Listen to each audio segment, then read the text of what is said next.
third block. Now we're getting into training. We're practicing the movement pattern of the day. We're gonna spike the central nervous system for performance, tapping into PAP.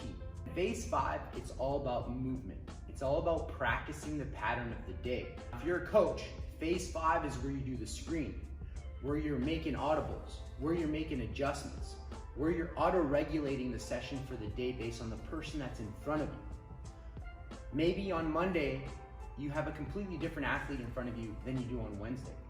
And phase 5 gives you the opportunity to really see that in real time.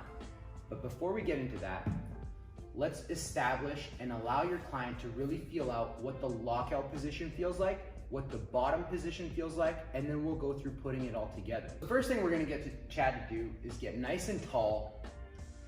Make sure that you have a neutral spine. Sometimes when people get nice and tall, they go into extension here.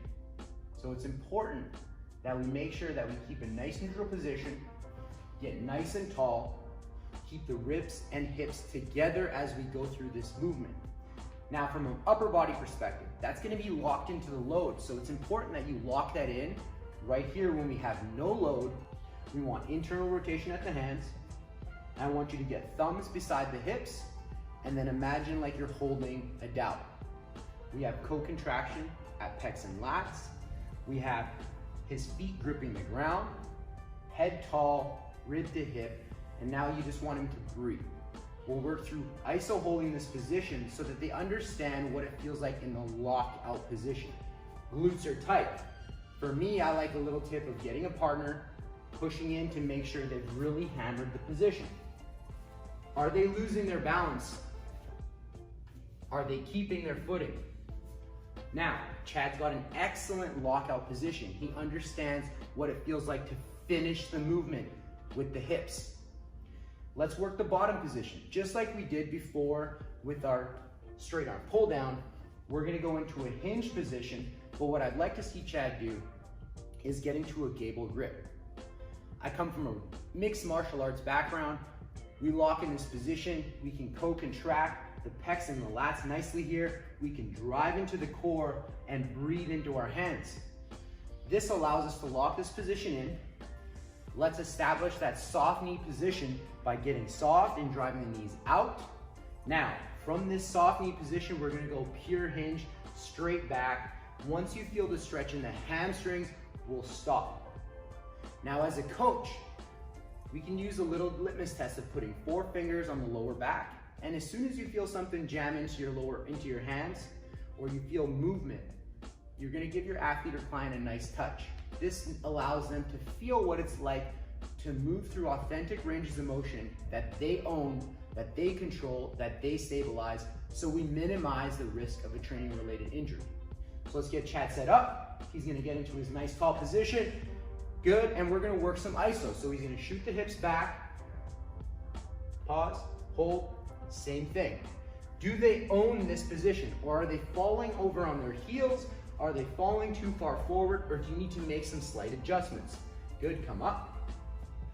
Let's go again, 4 fingers, hinge, hold, boom, boom, boom, excellent. So once we've established the lockout position and the bottom position, let's introduce the dowel.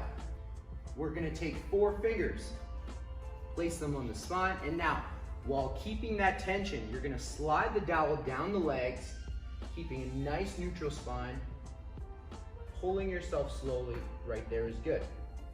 Feel the position, hold, co-contract, let's turn those elbows a little bit. Good, let's drive the pecs lat, and then come up into a hip extended moment. Good, let's run it back. Again, pull, pull, pull, pull, pull, pull, pull, pull, pull, pull, pull, pull, pull. Right there is good. So here is a position I feel comfortable loading. Come up. What we're gonna do to customize the height and start to get into customizing the session for your individual structure is measuring out the distance from the base of the palm to the floor.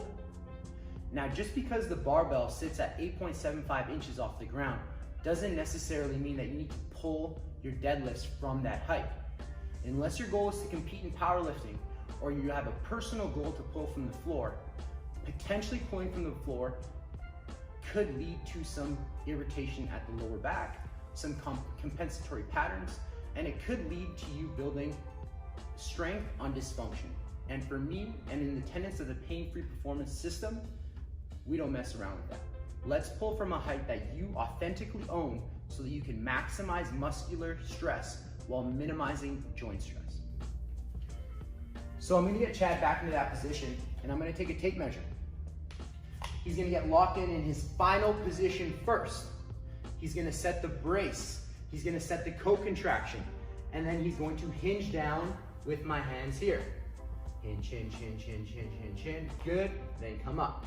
Allow your client to do 1 to 3 reps to really experience it. And once you find the best possible position, let's get down and measure that out.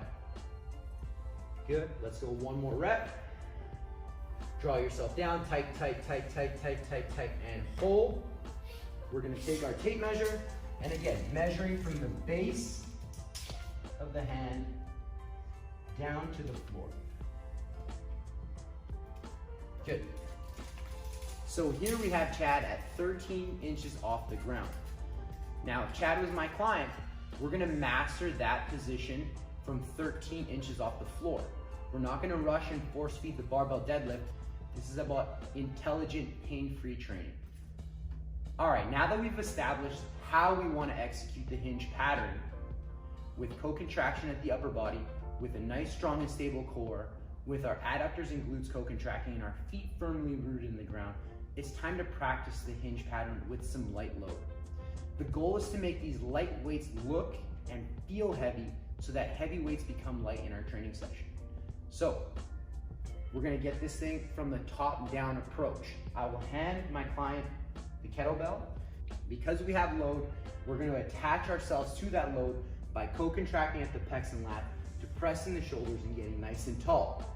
Now that we have that, let's get the feet corkscrewed into the ground with our feet firmly rooted into the floor. Get into that soft knee position, tracking outwards. We're gonna go back into that hinge pattern with the head following the hips.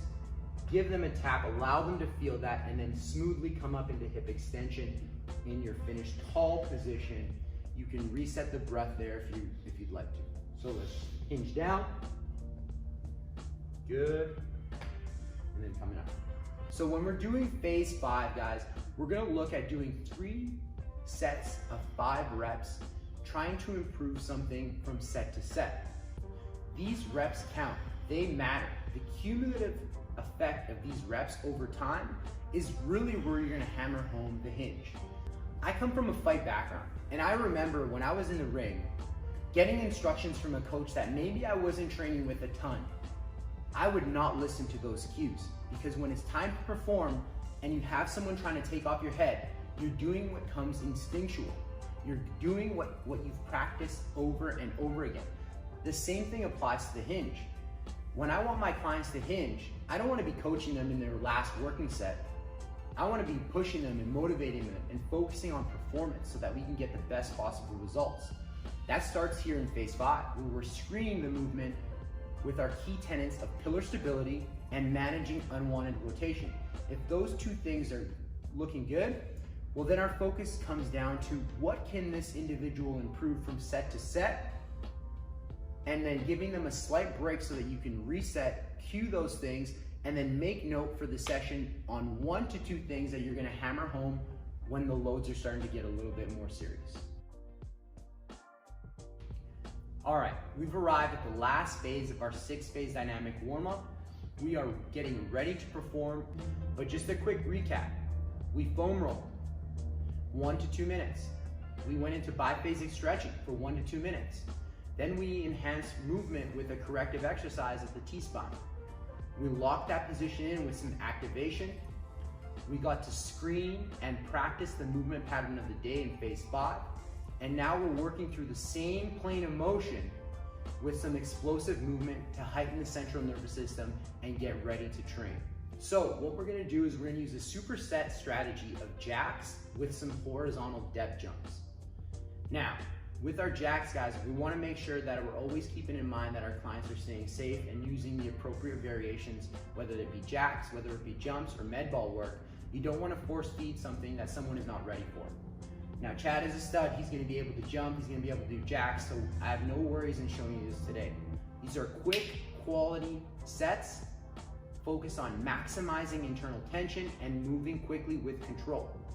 So if we had Chad and we're in phase 6, we're gonna work through some fast twitchy jacks. Move, 5, 4, 3, 2, 1. Good, go get set up in your jump. Get tall. Move, stick, jump, land. And move. Good.